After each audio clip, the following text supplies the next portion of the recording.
হাজার হাজার মিটার উঁচুতে একটি পরিত্যক্ত টিভি টাওয়ারের ওপর একটি মেয়ে তার শেষ শক্তিটুকু দিয়ে লাফ দিল। ভাগ্য ভালো ছিল যে সে সোজা নিচের ছোট প্ল্যাটফর্মের ওপর গিয়ে পড়ল। নিচে ভয়ঙ্কর গভীরতা দেখে শাওমির শরীর যেন জমে গেল। ধাতস্থ হতেই সে দ্রুত তার ব্যাগ খুলে জলের বোতল বের করলো এবং এক নিঃশ্বাসে জল খেতে লাগলো। শারীরিক ও মানসিকভাবে নিজেকে কিছুটা সামলে নেবার পর শাওমি উপরে ফিরে যাওয়ার জন্য দড়ি ধরার প্রস্তুতি নিল, কিন্তু সামান্য এই দূরত্ব তার কাছে এক অসম্ভব বাধা বলে মনে হচ্ছিল। উপায় না দেখে সে ব্যাগ থেকে একটি সেলফি স্টিক বের করলো এবং সেটির সাহায্যে তার ব্যাগটিকে উপরের দড়িতে আটকে দিল। এরপর সে তার সমস্ত শক্তি দিয়ে লাফ দিল। সৌভাগ্যবশত তার শারীরিক ক্ষমতা তাকে সাহায্য করলো এবং সে লাফ দিয়ে ব্যাগটি ধরতে সফল হলো। শাওমি স্থির হতেই উপরে থাকা তার বান্ধবী লিসা নিজের জীবনের ঝুঁকি নিয়ে দড়ি টানতে শুরু করলো।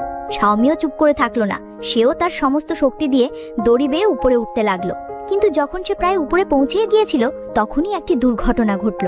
লিসা ভয়ে কাঁপতে কাঁপতে নিচে তাকালো। ভাগ্যিস তার বান্ধবী সময় মতো ব্যাগটা শক্ত করে ধরে ফেলেছিল, না হলে আরও একটি বড় দুর্ঘটনা ঘটে যেত। এবার সম্পূর্ণ সতর্ক হয়ে লিসা দড়িটা শক্ত করে ধরল এবং ধীরে ধীরে শাওমিকে উপরে টেনে তুলতে লাগলো। 10 মিনিটের কঠোর পরিশ্রমের পর সে তার বান্ধবীকে বাঁচাতে সফল হলো। লিসার রক্তাক্ত হাত দেখে শাওমির চোখ কৃতজ্ঞতায় ভরে উঠল। সে নিরাপদে বেঁচে গিয়েছিল। এরপর লিসা সাহায্যের জন্য একটি কাগজে নোট লিখল, সেটাকে একটি ড্রোনের সাথে আটকে দিল এবং কাছের একটি রেস্তোরাঁর দিকে উড়িয়ে দিল। কিন্তু ড্রোনটি 1 মিটারও ওড়ার আগে ব্যাটারি শেষ হয়ে যাওয়ার সতর্ক বার্তা দিল। ড্রোনটি যদি ফিরে না আসতো তবে ওখানেই ভেঙে পড়তো।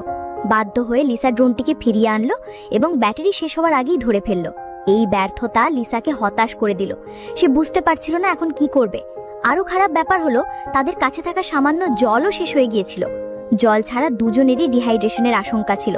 এই সংকটের মুহূর্তে শাওমি টাওয়ারের চূড়ায় থাকা সিগন্যাল লাইটটি দেখতে পেল এবং ভাবল হয়তো সেখানে ড্রোন চার্জ দেওয়ার কোনো উপায় থাকতে পারে। লিসা দেরি না করে উপরে উঠতে শুরু করলো। অনেক কষ্টে সে উপরে পৌঁছলো। জ্যাকেট দিয়ে বাল্বটি মুড়ে বের করলো এবং সেখানে ড্রোনের চার্জারটি লাগিয়ে দিল। সৌভাগ্যবশত ড্রোনটি চার্জ হতে শুরু করলো। লিসা সেই জীবন রেখাকে শক্ত করে ধরে রইল, এমনকি নড়তেও ভয় পাচ্ছিল না। 2টি দীর্ঘ ঘন্টা কেটে গেল। যেই ব্যাটারি প্রায় সম্পূর্ণ চার্জ হতে যাবে ঠিক তখনই একটি ঈগল তার উপর হামলা করলো। ভাগ্য ভালো যে লিসা সময় মতো নিজেকে বাঁচিয়ে নিয়েছিল। ব্যাটারি চার্জ হতেই সে নিচে ফিরে এলো এবং কোনো সময় নষ্ট না করে সঙ্গে সঙ্গে ড্রোনটিকে সাহায্যের জন্য পাঠিয়ে দিল। ড্রোনটি দ্রুত রেস্তোরাঁর দিকে উঠতে লাগলো, কিন্তু যখন সেটি প্রায় পৌঁছেই গিয়েছিল তখন একটি ট্রাক এসে তাকে ধাক্কা মারল। সবচেয়ে খারাপ ব্যাপার হলো ট্রাক ড্রাইভার ড্রোনে লাগানো বার্তাটি দেখতেই পায়নি। শেষ আশাও ভেঙে যাওয়ায় লিসা পুরোপুরি ভেঙে পড়ল। সময় কাটতে লাগলো। খিদে এবং তৃষ্ণা লিসাকে কাবু করে ফেলছিল। তার চারপাশে শকুনেরা ঘুরতে শুরু করলো, যেন তারা মৃত্যুর গন্ধ পাচ্ছিল। লিসা শাওমির সাথে কথা বলার চেষ্টা করলো, কিন্তু দেখলো তার মুখ রক্তে ভেজা। শাওমি জানালো যে সে আসলে অনেক আগেই মারা গেছে। এই সব কিছু ছিল লিসার মনের ভ্রম। সে এতটাই আঘাত পেয়েছিল যে সত্যিটা মেনে নিতে পারছিল না। আসলে শাওমি সেদিন ব্যাগটি ধরতে পারেনি এবং নিচের প্ল্যাটফর্মে পড়ে তৎক্ষণাৎ মারা গিয়েছিল। লিসা ততদিন যা দেখছিল তা সবই ছিল তার কল্পনা।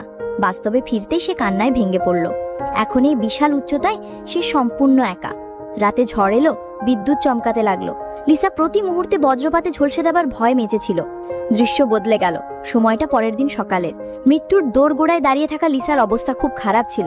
তার পচন ধরা পা থেকে দুর্গন্ধ বেরোচ্ছিল। হঠাৎ একটি শকুন এসে তার পায়ে বসলো। লিসা সুযোগের সদ্ব্যবহার করে শকুনটির মাথা ধরে ফেলল। জীবন মৃত্যুর এই লড়াইয়ে সে তার শেষ শক্তি দিয়ে শকুনটিকে মেরে ফেলল। তারপর খিদে মেটানোর জন্য সে সেই শকুনটিকে কেটে কাঁচাই খেয়ে নিল, যদিও তার খুব ঘৃণা হচ্ছিল। পেট ভরার পর লিসা সিদ্ধান্ত নিল যে সে আর অপেক্ষা করতে পারবে না। নিচে পড়ে মরে গেলেও তাকে চেষ্টা করতেই হবে। সে সিঁড়ির শেষ ধাপ পর্যন্ত নামলো। সেখানে সেফটি বেল্ট লাগিয়ে নিচে নামতে শুরু করলো। দড়ি শেষ হতেই সে বেল্ট খুলে নিচের প্ল্যাটফর্মে ঝাঁপ দিল, যেখানে শাওমির পচা গলা লাশ পড়েছিল। শোক করার সময় ছিল না। লিসা সঙ্গে সঙ্গে মোবাইল বের করে সাহায্যের জন্য একটি বার্তা টাইপ করলো। তারপর মোবাইলটি শাওমির জুতোর মধ্যে ঢুকিয়ে ফোনটিকে রক্ষা করার জন্য জুতো সমেত ফোনটিকে তার মৃতদেহের পেটের গভীরে ঢুকিয়ে দিল। এরপর সে লাশটিকে নিচে ফেলে দিল যাতে মোবাইলটি নিরাপদে মাটিতে পৌঁছায়। এবার তার পরিকল্পনা সফল হলো। মোবাইলটি অক্ষত অবস্থায় নিচে পড়ল। শীঘ্রই তার বাবার কাছে বার্তাটি পৌঁছালো এবং পুলিশ সঙ্গে সঙ্গে হেলিকপ্টার পাঠিয়ে অনেক দিন ধরে আটকে থাকা লিসাকে উদ্ধার করলো।